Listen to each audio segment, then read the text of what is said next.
Pemirsa apa kabar? Mari kita ikuti Warta Berita PTS tanggal 23 Juli. Kebakaran terjadi di sebuah hunian di Kecamatan Suau, Ilan kemarin, menewaskan 3 korban mencakup 2 PMI, salah satunya sedang hamil 7 bulan. Polisi dan petugas damkar tiba di lokasi kejadian untuk menyelidiki penyebab kebakaran. Mereka menemukan sejumlah motor listrik sedang melakukan pengisian daya di lantai 1. Namun penyelidikan lebih lanjut perlu dilakukan untuk menentukan apakah ini yang menyebabkan tragedi maut tersebut. Petugas mengambil foto untuk menyelidiki penyebab kebakaran. Sebuah tempat tinggal di Kecamatan Suau, Kabupaten Ilan mengalami kebakaran pada tanggal 22, mengakibatkan 2 PMI meninggal dunia. Salah satunya adalah perempuan yang sedang mengandung 7 bulan, membuat total korban jiwa 3 orang. WNI lainnya yang menyewa rumah tersebut mengatakan kepada petugas bahwa titik awal api diduga berasal dari area parkir sepeda motor listrik di lantai 1. Di lokasi ada banyak motor listrik yang sedang diisi daya, namun penyebab pastinya masih diselidiki. Warga sekitar mengatakan penyewa rumah menyediakan layanan pengisian daya motor berbayar. 起火处可以很明确是在1楼，那至于哪个方位，我们要再进一步厘清。之前怀疑说他是不是给我分租，因为我房子已经租给他，我总不可能说半夜闯来这里检查啊，我白天来是都没有看过的。Pemilik rumah mengatakan rumah tersebut memang sedang dijual. Dia mengaku tidak mengetahui WNI tadi menyewakannya kembali ke orang lain. Ia sempat melihat banyak motor listrik diparkir di lantai 1 dan pernah memberikan peringatan. Namun peristiwa tragis ini tetap terjadi. Mengenai 2 korban asal Indonesia, sang laki-laki adalah PMI resmi di kawasan industri. Sementara perempuan hamil tersebut baru-baru ini dilaporkan hilang kontak dan sedang tidak memiliki majikan resmi. Pihak berwenang akan memberitahu keluarga korban dan memberikan bantuan yang diperlukan.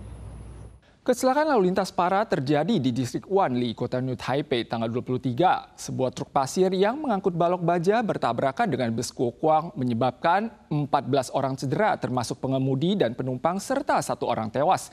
Investigasi awal polisi menunjukkan bahwa truk pasir tersebut tergelincir dan menabrak kendaraan yang melaju dari arah berlawanan.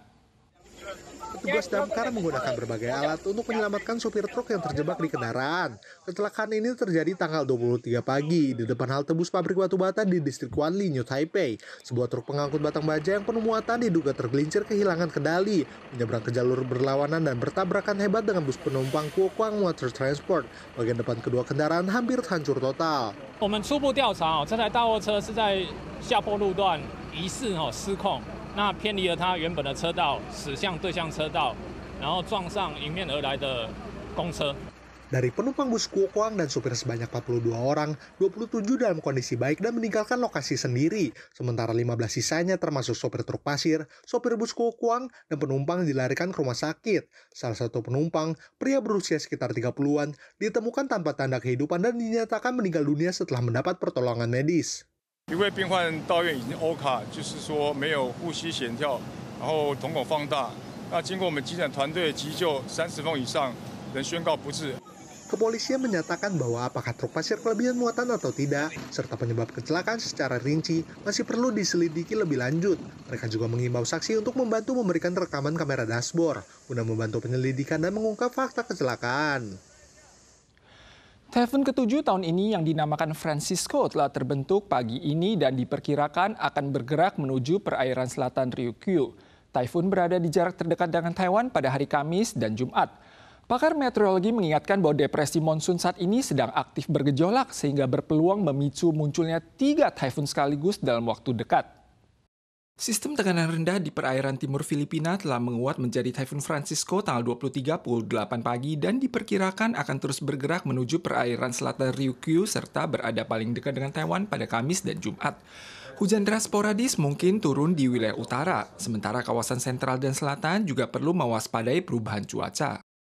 Depresi tropis yang aktif bergejolak tengah menyelimuti kawasan barat Samudra Pasifik saat ini. Selain Francisco, pakar meteorologi tidak menutup kemungkinan terbentuknya taifun pada gejolak tropis 99W dan 98W, membentuk 3 taifun sekaligus, namun dampaknya terhadap Taiwan sangat kecil. Fenomena pasang laut akan terjadi hingga hari Minggu. Selain mewaspadai ombak panjang, dataran rendah di area pesisir juga perlu mengantisipasi banjir yang disebabkan oleh intrusi air laut.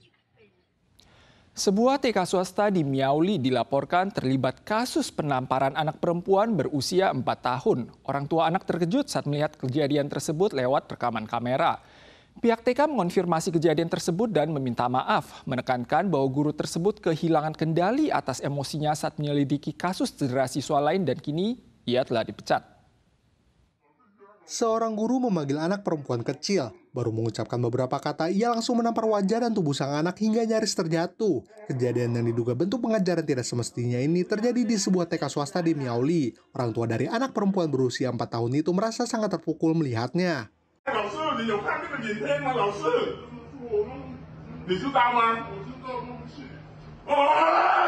Peristiwa ini terjadi tanggal 10 bulan ini. Pihak sekolah menyatakan sang guru telah bekerja 8 tahun dan tidak memiliki catatan kekerasan atau pengasuhan yang tidak semestinya. Namun setelah kejadian, ia telah diberhentikan.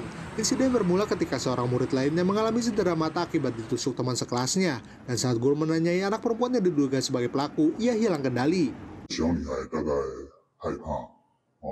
也坚持不讲，所以老师在盛怒之余，就3番2次的打他的嘴巴。平常这个教保员几乎是没有打过孩子，这个我们可以做保证。 Pemerintah Kabupaten Miaoli telah memulai penyelidikan dan menyatakan tindakan ini jelas melanggar undang-undang dan akan didenda $60.000 hingga $600.000. Hukuman terberatnya larangan bekerja di lembaga pendidikan anak seumur hidup. Yayasan Pendidikan Humanistis menilai guru tersebut tidak punya kompetensi profesional yang memadai dan ada kemungkinan ini bukan kali pertama kekerasan terjadi. Sistem pengawasan kelas dan pembagian tugas guru dinilai tidak berfungsi. Pemerintah selain melakukan penyelidikan juga disarankan meninjau ulang sistem pelatihan guru pendamping.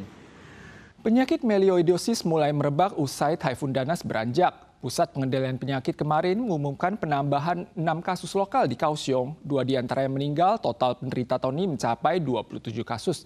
Sebulan setelah Taifun menerpa merupakan masa puncak penyakit melioidosis. Penyakit ini harus segera berobat jika mengalami gejala seperti demam, nyeri dada, dan batuk. Taifun Danas menghantam wilayah sentral dan selatan Taiwan. CDC menyatakan gangguan pada tanah usai banjir surut membuat bakteri Burkholderia pseudomallei yang semula berada di lapisan bagian dalam pindah ke permukaan dan menyebabkan infeksi lewat luka pada kulit atau penghirupan debu yang terkontaminasi. 6 kasus lokal telah dilaporkan usai Taifun, semuanya di Kaohsiung, dengan 2 kasus meninggal. Korban tewas adalah pria usia 50-an dan 90-an yang meninggal akibat melioidosis yang memicu komplikasi pneumonia dan septikemia. Sementara 4 kasus lainnya tengah dirawat di rumah sakit. Pemirsa sekalian, sekian Warta Berita dari PTS. Kita asua lagi di lain kesempatan. Sampai jumpa.